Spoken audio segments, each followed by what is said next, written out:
Hi friends, 2024 Chidambaram രചനയും സംവിധാനവും ചെയ്ത് പുറത്തിറക്കി സൂപ്പർ ഹിറ്റായി മാറിയ മഞ്ഞുമ്മൽ ബോയ്സ് എന്ന സിനിമയിലൂടെയാണ് ഈ ഒരു വിശ്വാസം അല്ലെങ്കിൽ അന്ധവിശ്വാസം മലയാള സിനിമയിലേക്ക് കടന്നു വരുന്നത്. പഴയകാല സിനിമകളിലെ ഗാനങ്ങൾ ഉപയോഗിക്കുക, സിനിമ സൂപ്പർ ഹിറ്റാവും. തുടർന്ന് നാത്താൻ കേസുകൊട്, രേഖാചിത്രം, തുടരും, പടക്കളം തുടങ്ങി നിരവധി ചിത്രങ്ങളിൽ പഴയകാല ചിത്രങ്ങളും അതിലെ ഗാനങ്ങളും രംഗങ്ങളും കഥാപാത്രങ്ങളും വരെ ഉൾപ്പെടുത്തിയതായിട്ട് നമ്മൾക്ക് കാണാൻ സാധിക്കും. ഇപ്പോഴും തിയേറ്ററിൽ കളിച്ചുകൊണ്ടിരിക്കുന്ന പടക്കളം എന്ന സിനിമയുടെ ആ പേര് തന്നെ റാംജി റാവു സ്പീക്കിംഗ് എന്ന ചിത്രത്തിലെ കളിക്കളം ഇത് കളിക്കളം, പടക്കളം ഇത് പടക്കളം എന്ന് തുടങ്ങുന്ന ഗാനത്തിൽ നിന്നും എടുത്തിട്ടുള്ളതാണ്. എസ് ബാലകൃഷ്ണനാണ് ഈ ഒരു ഗാനത്തിന്റെ സംഗീത സംവിധാനം ചെയ്തിരിക്കുന്നത്.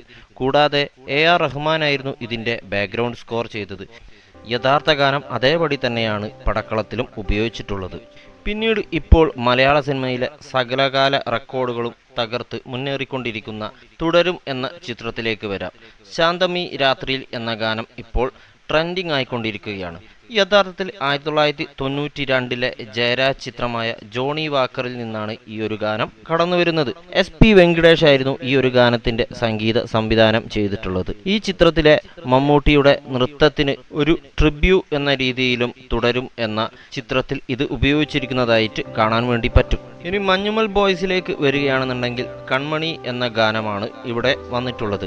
1991 സന്താന ബാബു സംവിധാനം നിർവഹിച്ച് കമൽഹാസൻ നായകനായി അഭിനയിച്ച ഗുണ എന്ന ചിത്രത്തിൽ നിന്നാണ് ഈ ഗാനം എടുത്തിട്ടുള്ളത്. ഇളയരാജയായിരുന്നു ഈ ഗാനത്തിന്റെ സംഗീത സംവിധാനം നിർവഹിച്ചത്. കമൽഹാസൻ തന്നെയാണ് പാടി അഭിനയിച്ചിട്ടുള്ളത്. ഗാനത്തിന്റെ കോപ്പിറൈറ്റ്സിനു വേണ്ടി മഞ്ഞുമ്മൽ ബോയ്സ് നിർമ്മാതാക്കളെ ഇളയരാജ ഇട്ട് നട്ടം തിരിച്ചത് അന്ന് വലിയ ഒരു വാർത്തയായിട്ടുണ്ടായിരുന്നു. അതിനാൽ തന്നെ തുടരും എന്ന ചിത്രത്തിന്റെ നിർമ്മാതാവായിട്ടുള്ള രഞ്ജിത്ത് ഇതിൽ ഉപയോഗിച്ചിട്ടുള്ള സകലകാല പഴയകാല ഗാനങ്ങളുടെയും കോപ്പിറൈറ്റ് മുൻകൂട്ടി തന്നെ അദ്ദേഹം പണം നൽകി വാങ്ങി.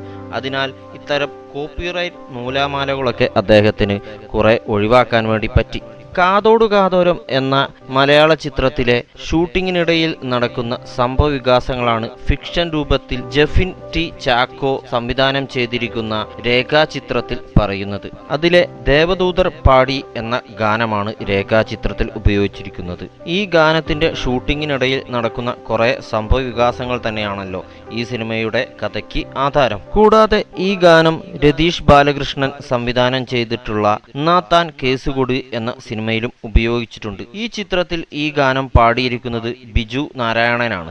ഈ ഗാനങ്ങളുടെയൊക്കെ സംഗീത സംവിധായകൻ എന്തായാലും ഔസേപ്പച്ചനാണ്. ഈ ട്രെൻഡൊക്കെ വരുന്നതിനും ഒരുപാട് കാലം മുമ്പേ ആണെങ്കിലും അനുരാഗ കരിക്കിൻ വെള്ളവും ലൗഡ് സ്പീക്കറും ഒക്കെ ഈ ഒരു ഗ്രൂപ്പിൽ നമുക്ക് പെടുത്താവുന്നതാണ്. രണ്ടിന്റെയും ആധാരം അല്ലിയാമ്പൽ കടവിൽ എന്ന് തുടങ്ങുന്ന ഗാനമാണല്ലോ. ഇനി നമ്മൾക്ക് അറിയാവുന്ന നമ്മുടെ ശ്രദ്ധയിൽ പെടാതെ പോയിട്ടുള്ള ഏതെങ്കിലും ഗാനങ്ങളും ഉണ്ടെങ്കിൽ ഈ രീതിയിൽ ഉപയോഗിച്ചിട്ടുണ്ടെങ്കിൽ ദയവ് ചെയ്ത് ഒന്ന് കമന്റ് ചെയ്യുക. ഇനി വീഡിയോ ഇഷ്ടപ്പെട്ടിട്ടുണ്ടെങ്കിൽ ചാനൽ ഒന്ന് സബ്സ്ക്രൈബ് ചെയ്ത് സഹകരിക്കുക. ബൈ.